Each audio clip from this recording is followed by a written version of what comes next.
Thanks for joining us for another episode of On Patrol with the Suffolk County PBA. I'm CJ Hunter, the treasurer of the PBA. I'm Tan Brandemar, the sergeant at arms with the PBA. And today joining us is Legislator Anthony Piccirillo from Suffolk County LD 8. Thank you for joining us, Anthony. Thanks, gentlemen, for having me on. It's a pleasure. Yeah. So, for the people out there that are watching, just tell us a little bit about your background and how you got into politics. Yeah, sure. So I was elected in November of 2019, November 5th to be exact. I took office January 1st, 2020.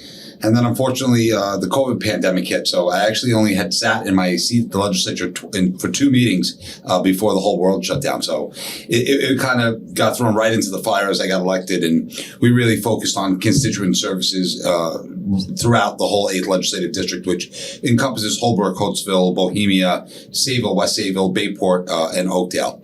So it's a great district. It's half of a coastal community and then half of an inland community. So we have differing issues depending on where you live in the community. But obviously, one of the main issues throughout the entire community is cost of living. So, the state imposes so many unfunded mandates on us. And I think part of being a legislator, especially a local elected official, is making sure that you stop the concentrated power from Albany and make sure that we have local control over issues that matter to our constituents. Right, the local voice. And that's why we have different layers of government, right? We have town council people, we have county legislators, and then you have your state reps, right? Absolutely. So it's nice to have that local voice, like you put it. It's kind of interesting that you became a rookie legislator during COVID. So not only are you kind of learning how to be involved in government and, making this change in your life, but you're doing it during a very interesting time where there really was no playbook and guys are kind of learning how to operate on the fly. That must have been very complex. Yeah, it really was. I got to give a shout out to my staff because without them, I wouldn't have been able to get through this. They really helped me get the message out via social media, different things that we did in our office and then countywide initiatives with other legislators. But we really drilled down in our district. We did food drives and PPE drives and got a lot of pertinent information out to our constituents via social media, direct calls, text messages. We employed some campaign tactics that we had used on the governmental end, being able to reach people directly to let them know, senior hours, for instance, for supermarkets when that whole fiasco was going on.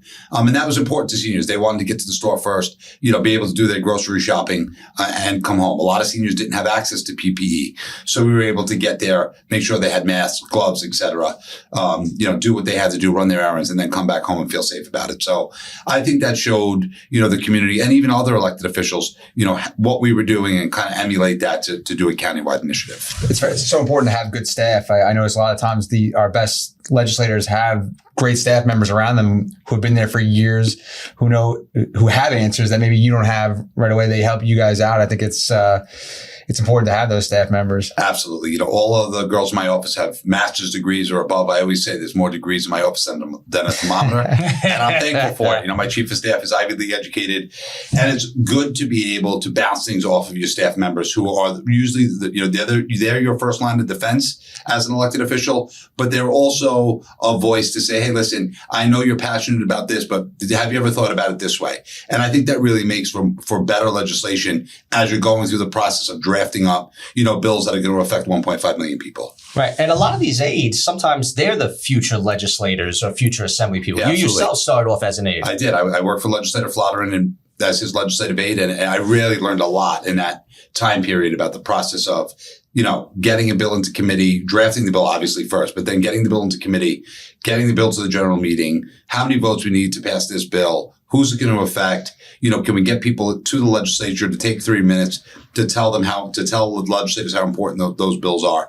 And that's really the whole process, I think, that you don't know if you're coming into this fresh. You don't know how any of that works. So by being a legislative aide, I think it definitely prepares you as much as you can be prepared to be an elected official. Right. So, and I'm glad you brought up, getting bills passed and how to get them through committee and having people from the public actually come in and speak. Because I know a lot of us on the police side, we have gone in and spoken on behalf of our members for certain bills that could benefit us and public safety issues. Absolutely. So we can't understate the importance of the public's cooperation and participation in the whole process. Absolutely. And I think it's important, too, that when you do come and advocate, not only for your members, but for public safety initiatives, that the public sees that. Because when the public's able to turn on our live stream or see a clip on News 12 and say, this initiative is important to my public safety, but also to the people who provide that public safety, So I think it's the two-pronged approach that get people to understand these initiatives are really important for public safety and quality of life issues that the elected officials and police through our elected officials are stewards of. Right. And that live streaming aspect of it is great transparency to the public, and a lot of people could see why sometimes decisions are made one way or another. And you had a big part in actually creating that whole live stream process. I'm surprised you remember that. Yeah, I did actually. When I was a legislative aide, I went trying to do my homework. I appreciate that. I went to and I have a legislative good Florida, memory. and I said, hey, the general meetings are live streamed, but the committee meetings where a bulk of the work is done before these bills actually make it to the floor, where all the debate is done, all there is right now is audio. And it's very hard for people to follow when they can only hear voices on a black screen. Why don't we start live streaming all the committee process? And at the time, presiding officer Gregory was there, and we went to him, and we worked out a deal, and we finally got it done.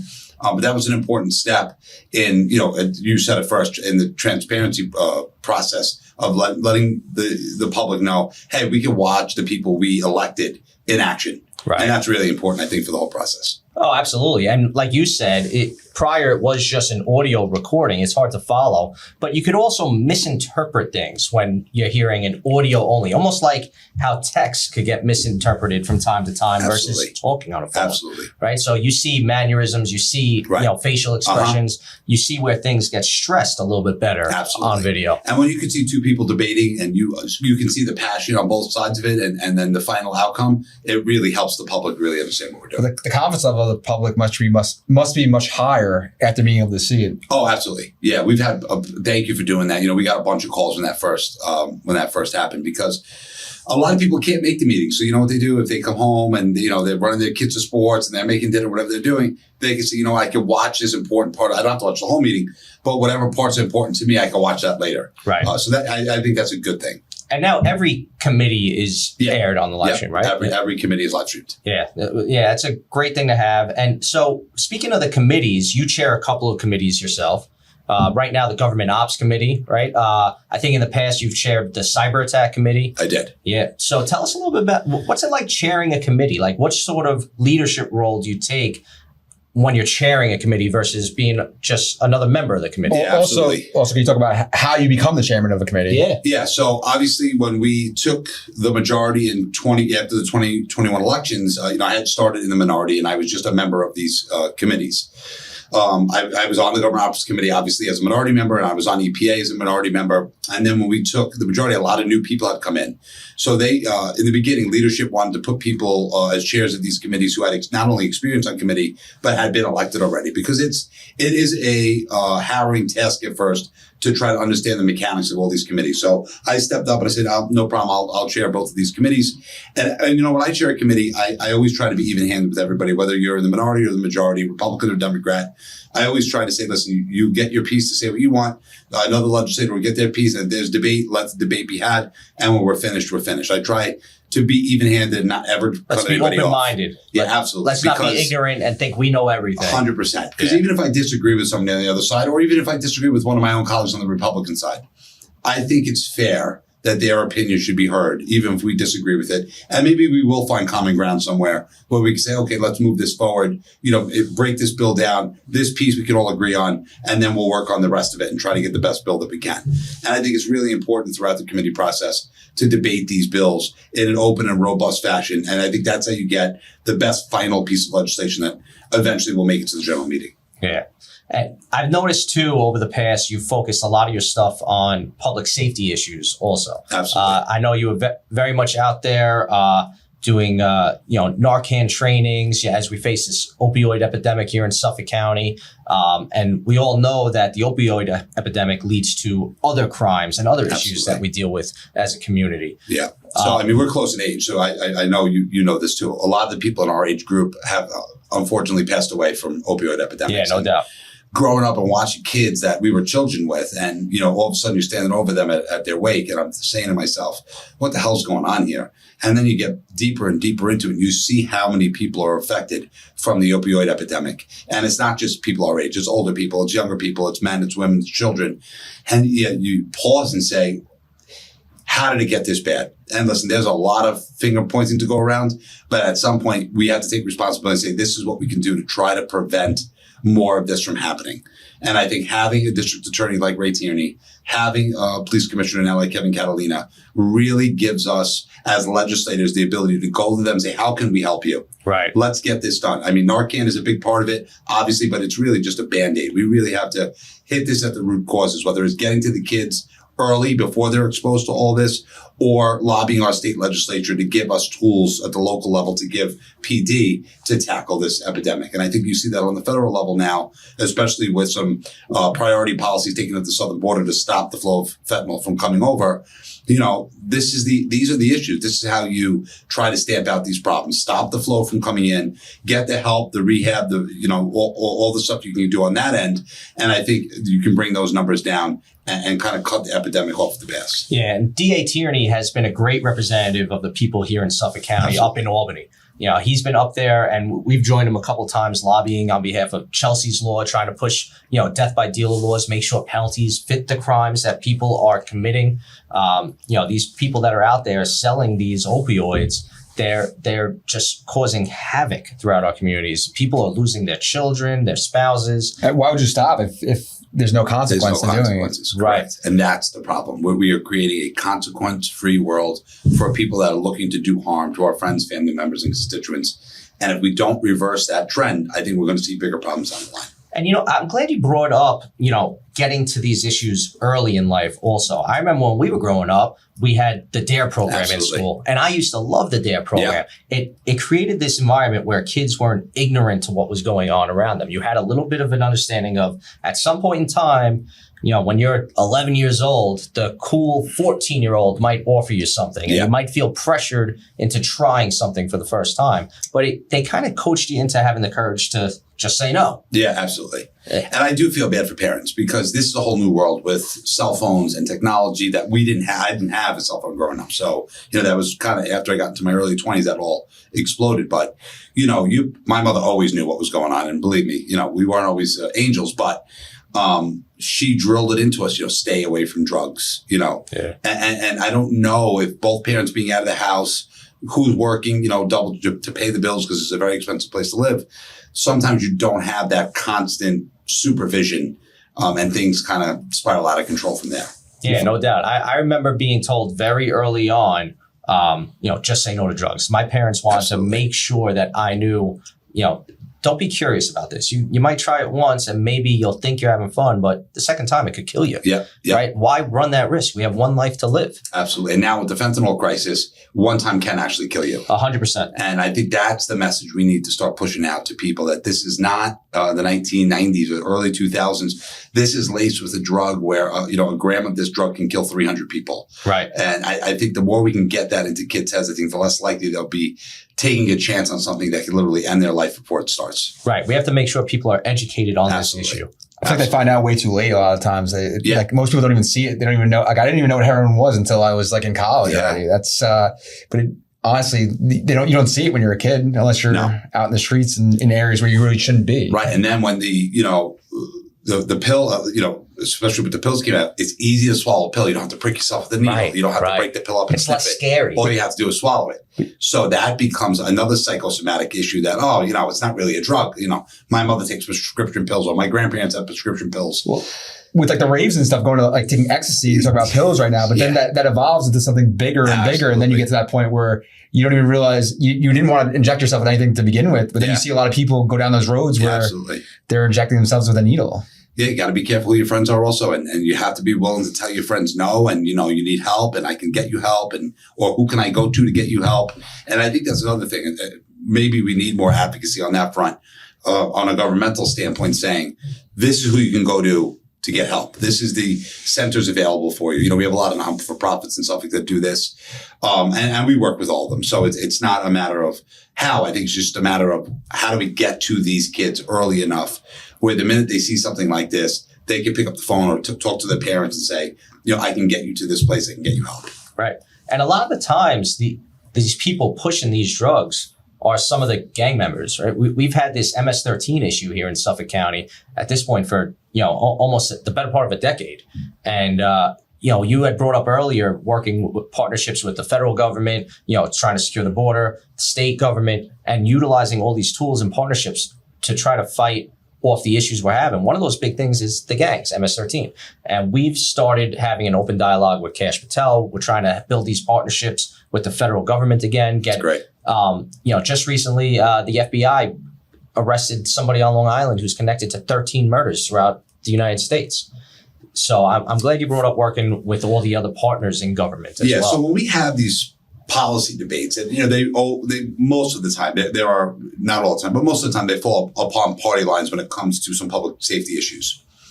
And I always say we can point to policies that have led directly to this, especially during the Obama administration, moving on into the failure of the last 4 years in the Biden administration. We have seen policy directives brought out by Washington, D.C. that have had a negative effect on us here locally. And I think, or I should say I know, that we have to be willing to speak about that and not be worried about what a minority of people may scream and yell about, because that's how important it is for the future of Suffolk County. And I think the people unwilling to have those conversations are doing a disservice. 100%. I mean, we got to keep that open dialogue going so that everybody can learn from each other's life experiences. Because sometimes people develop their opinions based on what they think they know. Maybe ignorance is the right word. Maybe it's not, because maybe ignorance sounds like you're willfully trying to not learn something. 100%. Right. But life experiences often frame your opinions on what policies should be. And I think the more we talk about the issues from bad policy, the more it can bring to light, and maybe people will talk about how to make these changes. 100%. And listen, we have to get away from when you're screaming and yelling with, people who disagree with you, nothing's ever going to get done. I always like to show people the data points. I like to show people the exact effect these policies are having. And I think then it gets to the point where they have to admit, wow, maybe this is just not working. And until, we've done a good job of that, but I think we need to continue to do it, especially with the people who disagree with us. Even if they want to, scream and yell, get it out. I don't mind people screaming and yelling at me. I never have. But I think we have to then come to a point, though, where we're serious about sitting down and changing course on some of these policies that have had a serious negative impact on the people that we serve. Right. And we have some of that power here in the county to create local laws to help with issues we're having. With the street takeover task force, right? Great idea. We've had this new unit developed within the Suffolk County Police Department to address an issue we're having with the street takeovers and the street racing. And we've created local laws that now let us impound these vehicles. We could crush them, right? So we're talking about penalties fitting the crimes. Right. It becomes a deterrent to these people taking over the roadways and creating these dangerous conditions for everybody. It's crazy what was going on with these kids. I mean, and they weren't all kids, but a lot of them were. I mean, the congregation of people trying to watch these events. I saw that girl get clipped and as she got thrown. I mean, there are ancillary effects to what happens when we let people run amok without, any consequences. So I'm happy to support it. I'm glad it's in effect, and I'm glad that we can crack down on it because, hey, listen, a majority of our constituents get up, go to work every day. They want to come home and they want peace and quiet. They don't want, street racing going on in their neighborhood.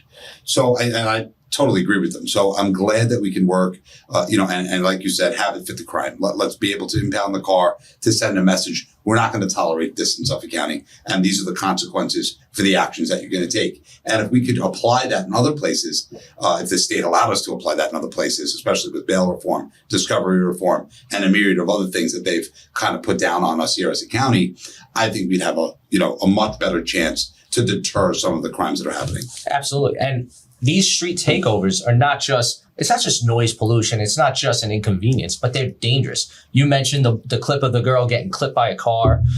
We've had police officers respond to these scenes, and the police officers have been assaulted. Yeah. We had tires slashed on a police car. The police car was vandalized. And we had one of our officers get critically injured trying to stop one of these street racers on the LIE, Brendan Gallagher. Right? Also, a lot of these things have grown over the last couple of years. They weren't these big get-togethers. Now they're huge. You see 50, 100 cars. Promulgated this into a place where it's out of control. 100%. These things have gone viral, and these young adults, teenagers think it's cool to go to these things. They think it's it's a form of entertainment, but it's dangerous if you don't know where you're going to and you don't know what you're signing up for. And you don't know if the people who are driving these cars, what kind of drugs they're taking, if they've been drinking. I mean, Right, it becomes a big it's party. crazy. Yeah. Yeah. You know, you go 140 miles an hour and you're smoking weed and you're drinking. It's like, you know, this is probably not safe. Right. So, being the legislator of the 8th district, you're one of those homegrown guys too. It's not like you're somebody who, moved into town and then decided to run for office. You're born and raised in the 8th district. Absolutely. So what's that like? What's it like to see how your district has changed over the last, 41, 42 years of your life? Yeah, so it was very weird at first because, as I'm walking door to door and we're knocking on doors, obviously trying to get elected, and you knock on your friend's door, you knock on somebody you went to elementary schools with, parents' door, somebody I worked with, I went to elementary school, junior high school, I worked in the district, I went to college in the district at Dowling, which is in Oakdale. So basically I was part of the whole district at one time or another. So I think I had a lot of built-in support that other people that just kind of parachute in can never build. It takes decades to kind of build that kind of grassroots support that I was able to have while running for office. And it's great to represent not only, my hometowns of Holbrook and Holtzville, but to represent the whole district. I've gotten to know so many people throughout every hamlet that I represent, whether they're involved with the civic, whether they're, law enforcement officers, whatever have you. It's been great to build those relationships up over the past 6 years. And I can't wait to, continue on that path for the next 6 years. Yeah, there's got to be a real sense of pride being that hometown guy. Absolutely. It's great. I get to represent, the Sachem district where I was born and raised. I also get to represent Sayville and Bayport and Connecticut. And it's great. I go to sporting events, and it's great to see all these different schools succeed, whether they're, sports or educationally, Bayport Blue Point's a blue ribbon school. So there's a lot of pride in the district through every hamlet. Were you involved in your school, Sachem? Did you play any sports at Sachem? Yeah, I played basketball at Sachem. I was going to say, I've seen you shoot a basketball for I wasn't that good. Very slow, can't jump, but we did what we had to do. And then, as you know, my brother's been a coach at Melville for many years, and he's created a great program up there, a very successful program. Every year he's in the playoffs and he's winning playoff games. So, that's just the way we grew up, playing sports, baseball, basketball, in the street, football, hockey, no matter what we played, wiffle ball. And it's great to see all those guys, still live in the district. So it's great to see them and their families and catch up on things. Part of Hoodsville I didn't have until last year after redistricting was done. So I was able to actually walk the neighborhood that I lived in for a period of time. And it's almost like it's frozen in time. I can't explain it, but everything's the same, but it's different at the same time. What's it like when your district maps get redrawn, right? And all of a sudden you have this piece of the community that you didn't represent the prior cycle. What's it like getting out there and getting to meet new people, maybe hearing about different issues you hadn't had to address in the past? Yeah, definitely. So, like I said, I had that new piece of Holtzville, which I didn't have before. I actually get the rest of Holbrook. Holbrook, 90% of it's in Islip, 10% of it's in Brookhaven. And then I got the rest of Bohemia. So I was already representing pieces of those communities, and now I have the whole hamlet. So for me, it was a little easier than getting a brand new hamlet that I had never represented before. But I always take the approach, I'm going to go knock on every door I can. I don't care what your party registration is. Listen, I'm your county legislator. Here's my information. If you have any issues at all, please let me know. And then some people stop and say, hey, the street light's out, the stop sign's out. So I'll call the town council person, whether it's Councilman Lorenzo on the Islip side, or Councilman Foley, or Councilman O'Connor. So we have a really good working relationship with all the town people, the state people, whether it's Assemblyman Smith, Assemblyman Gandolfo, Senator White, Senator Murray. I've always cultivated those relationships because it really is a team effort when you have to address different issues that constituents have. Right. And now with some of the committees you're on too, I think it's the Agriculture Committee has been addressing the sewers. Yeah, so EPA, Environment, Parks, to Agriculture Committee, it's a huge committee. We go from clean water infrastructure to farmland preservation, open space preservation. Obviously, we saw the storm knocked out the dam up in Smithtown. That's been a huge thing. And the environmental community is very passionate. We live on an island. We have a single source aquifer, and we do everything we can to make sure that we're going to have potable drinking water, for the next 10, 20, 30 generations coming forward, so that people can enjoy Long Island the way we did. And I think, as someone who considers himself a steward of the environment, it's great committee to be a chair of and be a part of, because you could do so many things. And we're not just talking about, things that people have poo-pooed over the years and called the Green New Scam. We have serious environmental issues living on an island, and we try to address those in a manner that corrects the problem, obviously, stops the problem from happening again, but also doesn't try to bankrupt the taxpayer by trying to solve all these problems. And I think that's really the balance in some other levels of government that's been totally lost. It's become a partisan blame game, and they just try to throw money at every problem. We're trying to fix the underlying issues of all these problems, so we don't just have to keep burning money trying to fix them up. Right. Come up with a responsible, pragmatic solution to fix the issue long term, not just a little Band-Aid on everything. Exactly. Yeah. Now, you've always been very vocal about fiscal responsibility, right? We just kind of touched on it here. And now you chair government ops. And with government ops, you vote on a lot of the expenditures of the county and a lot of the budget lines. Absolutely. So what's that like being a part of that now? Because you've always been very vocal in a lot of the budgetary issues in Suffolk County. I always say somebody needs to do it. Somebody needs to question. And, you guys just, congratulations, by the way, on your contract. I wish you nothing but the best. Thank you for your support. Really deserve it. Yeah, thank you. Appreciate it. And I would say with you guys, you were serious. You came to the table. You made concessions. We went back and forth, and you saved a lot of money on whether it's overtime or vacation days or whatever, all the different, I know there was many aspects of this, but just to touch on a few, right.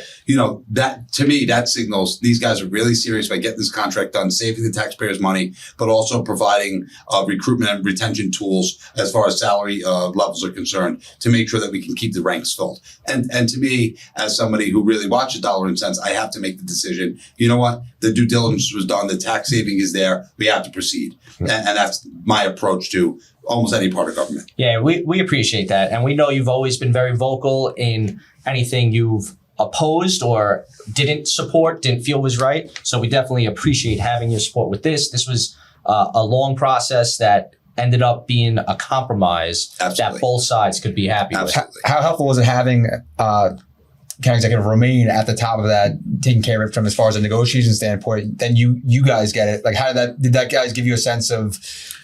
Yeah, so if the public doesn't know, the legislature really is involved in the negotiation aspects of the contracts that we have with our several bargaining units throughout the county. So the county executive's office does that, and then we kind of get the finished work product to go over, ask questions at the committee level, and then we have an up or down vote if it proceeds.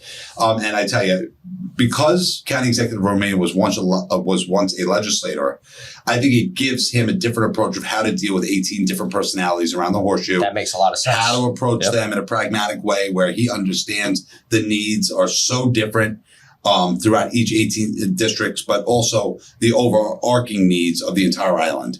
And I think when we can get everybody on the same page, these things kind of work really well. And I think, during COVID, we got all this money from the federal government, obviously.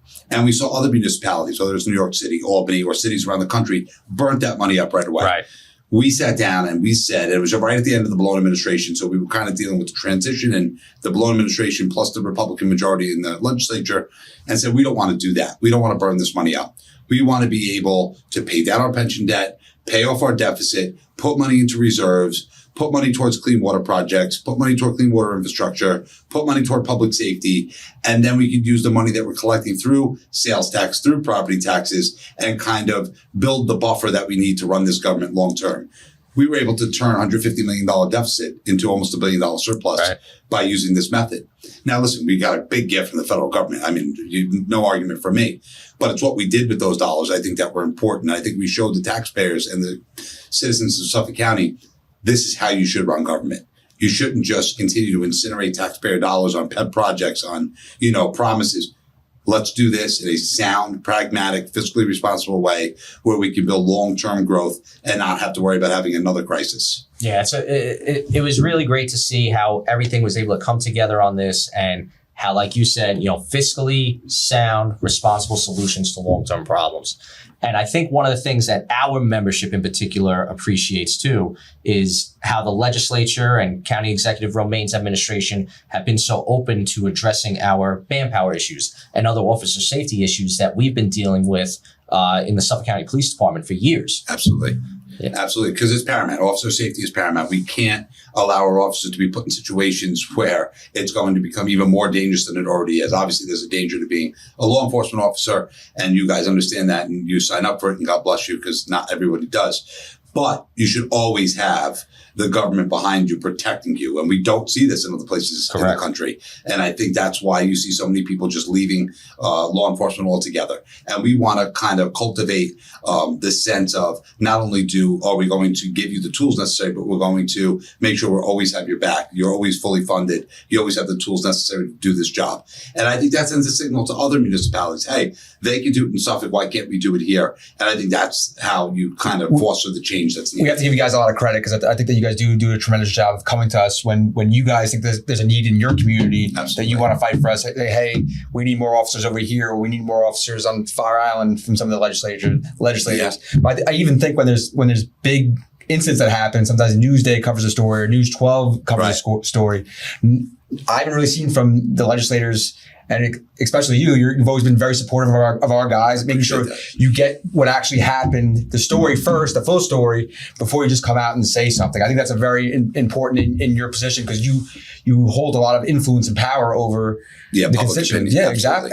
Absolutely. And I got to give a shout out to the 5th Precinct COPE unit. Those guys are great. I have a great working relationship with them. Anytime I need anything, they're there right away. And I couldn't ask for better partners as far as community affairs are concerned. They're a great group of people. Yeah, and further to Tanner's point, you see after certain incidents, elected officials in other areas, not in Suffolk County, grandstand after something maybe doesn't look good, but maybe it was actually good police work. Right. But they'll grandstand to a community and paint the police in a negative light. Sure. We don't see that here. Busy scoring political points. We're actually trying to do the work. And that's the difference, I think, between the Suffolk County Legislature and other parts of the country. I've seen it. It's terrible. We always take the approach, hey, wait a minute, let's get the full story before anybody makes a comment on this. Let's not rush to judgment. We don't know what happened in those 3 seconds that an incident occurred.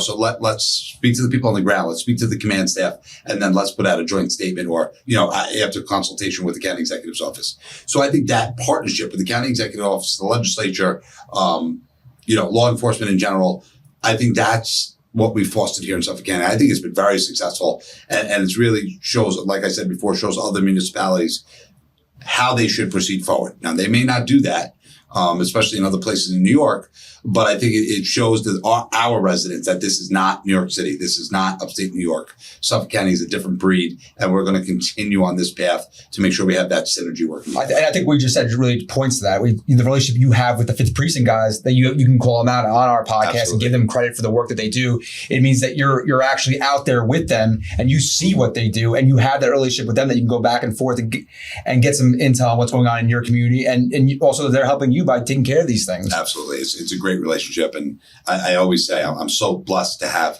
these people, whether it's the 5th Precinct, the 6th Precinct, be able to, you pick up the phone, they're always there.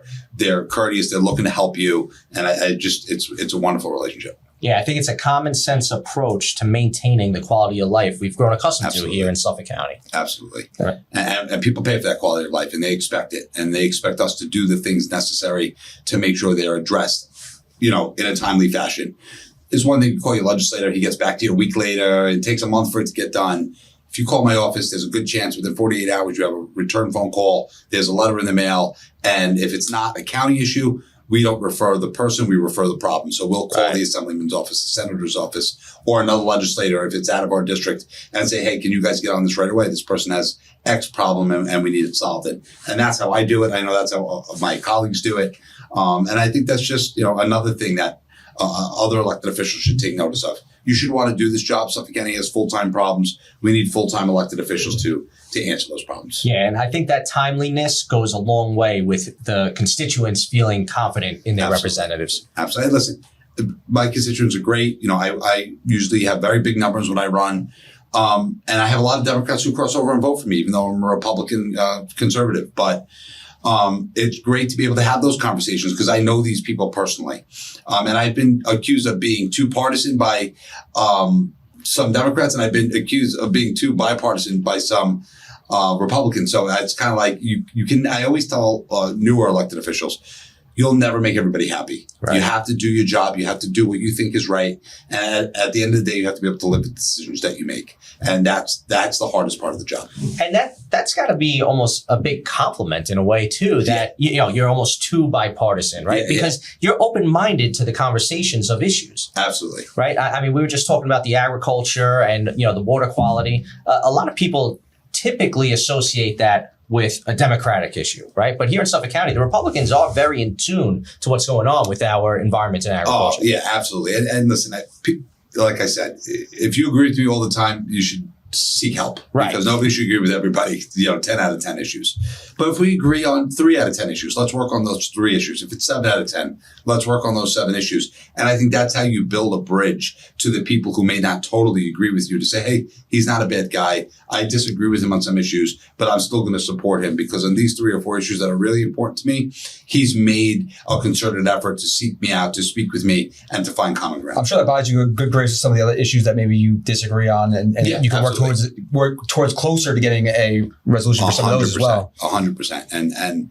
that's where you get good government. A lot of people, especially as the gerrymandering, especially in New York, as we've seen that, it really closes off, I think, that conversation because you don't have the ability to have that close, debate about issues anymore. And it's all just one-sided. And it kind of gets lost in the shuffle. So I think that the closer the community is, the easier it is to foster these debates and get to a final product that maybe not everybody's happy with, but it's palatable to enough people. Right. And I think you bring up a good point, too. If you agree with somebody 100% of the time, chances are you're not really paying attention to 100% of the issues. Very true. Right. So we here at the PBA, we were big supporters of President Trump and his whole, campaign and election cycle. We endorsed him. We were one of the first unions to go out and endorse him.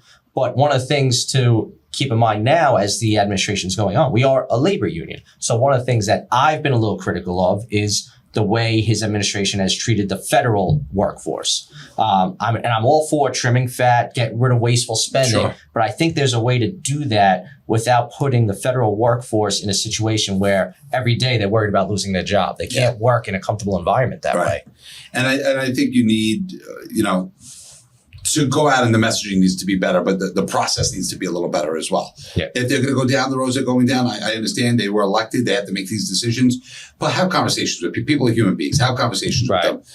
Folks, this is what we're doing. And I'm sorry that people, may or may not lose their job over this, but we have to take measures to address our $37 trillion debt. And these are some of the measures we're going to take. And I think the more you're honest and open with people, the easier that pill becomes to swallow in the long run. So, hopefully we see more of that going forward. But, I understand what you're saying. And I think you're right on the money. Yeah. The federal workforce is definitely, and there's a big presence of the federal workforce here in Suffolk County. We have the IRS right in Holtzville, and there's something like 80,000 people that are employed or something like that. It's a big number. Yeah, it's a big number. I live right there. So, I'm actually the first ever Holtzville resident to be elected to public office. And I joke with the DA that I was first and he was second. I dragged him over the finish line.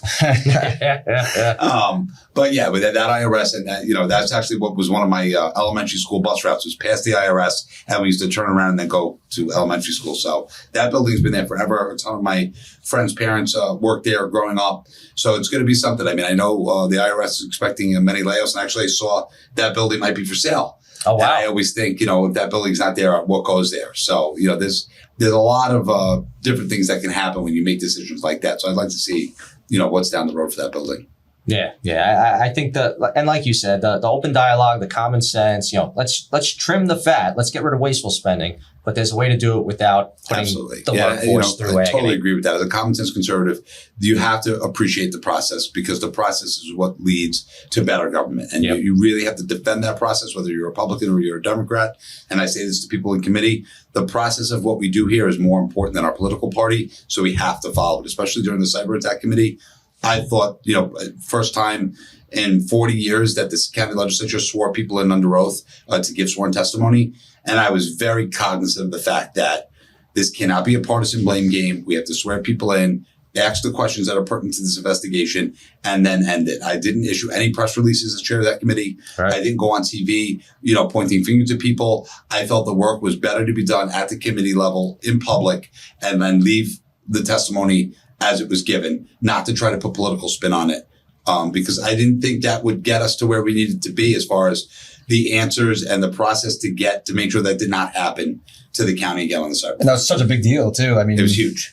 Yeah. So I give you a lot of credit for dealing with that and doing it the right way. If I had hair, I would have lost the rest of it. and like we were just talking how some politicians take opportunities to grandstand. That could have been an opportunity to grandstand, but you took the high road I did not. I did, and I said to the committee members, listen, you are all separately elected, so you do what you want to do, but I'm just saying as the chair of this committee, and I hope you hear me, I do not want to turn this into a political circus. And I worked very hard to talk to the members, in the back together before we went out and said, hey, listen, this is what's going to happen today, but, ask any question you want. I will never stop you from asking questions. That's your right as a member of this committee, but just try to be respectful, courteous, and understand the big picture here is making sure that this doesn't happen to the county again and doesn't happen to our constituents again. And everybody was on the same page with that. Yeah, I think that's very commendable, and it speaks to your character, too. I appreciate that. I think we talk a lot about leadership, and we know this year you jumped into a new position of leadership on the county ledge. Can you just talk about that a little bit? Yeah, absolutely. Viewers know.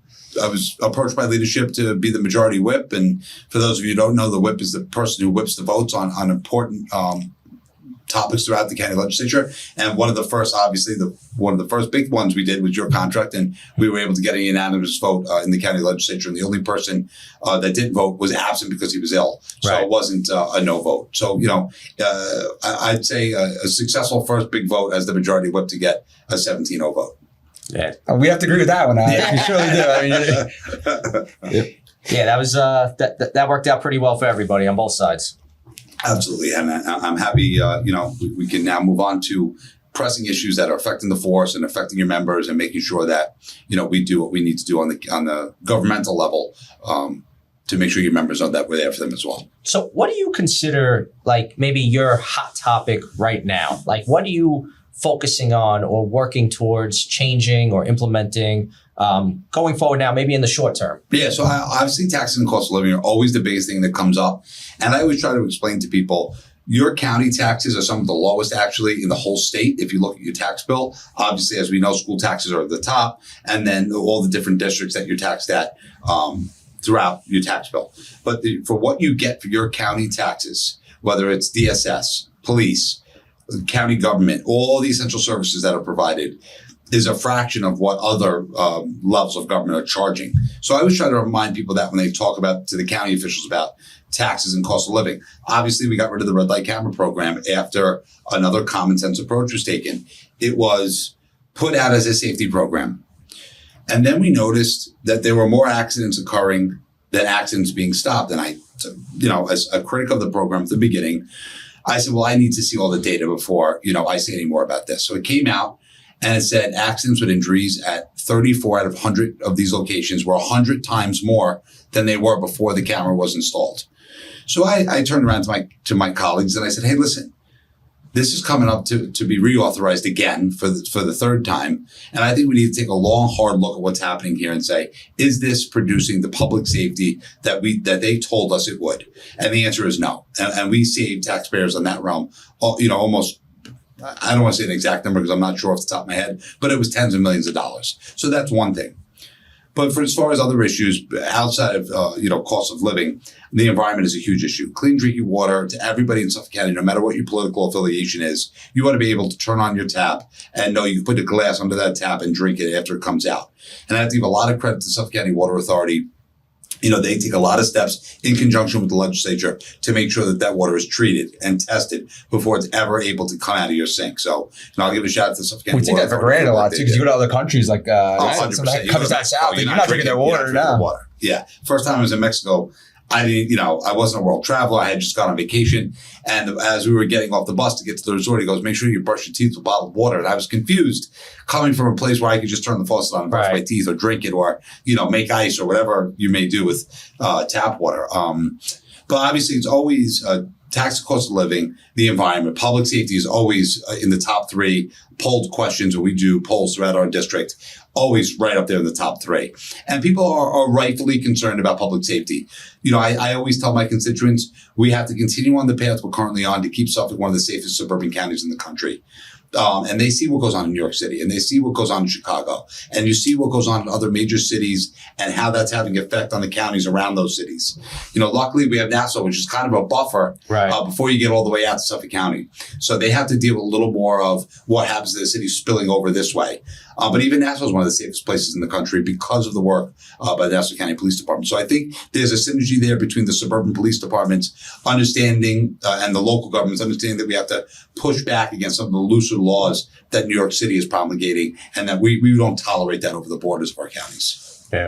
Yeah. I'm glad you brought up public safety as being top 3 on everybody's list, because what we're seeing, no matter whether we're talking to Republicans, Democrats, conservatives, everybody's worried about public safety because of the cliff we've gone down the last decade or so. So even if you have something else that you're passionate about, maybe people are passionate about the environment as number 1, public safety is 2 or 3. Public Absolutely. Yeah, sometimes it's 1. It all depends on when you do the poll. Right. Absolutely. Right. What's on people's minds that day? What are they seeing in the news cycle that week? So I think, listen, polls are a snapshot in time. So whatever they're seeing the most that week, that's probably one of the top 3 issues that they're dealing with. But public safety is always ranked in the top 3 issues whenever we, put a poll out to the public. Well, whenever people buy a house, I wouldn't want to buy a house somewhere where it's dangerous and dirty and not well kept. So it adds to the property values. It adds to the school district quality. Sure. It adds to everything. It's a huge issue. So and people are smart here. They're spending a lot of money to buy houses here. And they want to know they're getting the best bang for their buck. And that encompasses everything: school districts, public safety, quality of life, neighborhood, proximity to amenities. So it's a huge issue, and I don't blame anybody for it. I mean, I do the same thing. So that's why we try to work very hard to make sure that we can offer these services at the best price, best bang for your buck, to make sure that we can do it, and people understand that what we're doing to promulgate this lifestyle. Yeah. Well, we appreciate you coming on today. We don't want to take up too much more of your time, but is there anything else you want to get out there to the public or to our membership? Yeah, I would say definitely listen, get involved in local government, watch our meetings, come to our meetings. You get 3 minutes to address the legislature at our public portion. I think it's really important to do that. So we know, issues that we may not know what's going on. We can't be everywhere all the time. I always tell my constituents when I go to civic organizations or chambers or community meetings, you are my eyes and ears in the community. I'm very active on social media. I always tell people, if there's an issue, tag me in a post, call my office. 90% of the district has my cell phone. Shoot me a text. We'll make sure it gets taken care of, no matter what level of government's responsible for taking care of the issue. And I just want to thank you guys for having me on. And again, congratulations on your contract. And I look forward to talking to you again. Thanks a lot. Absolutely. Thank you. Thank you. Appreciate it. No problem. Have a great day. All right, you too.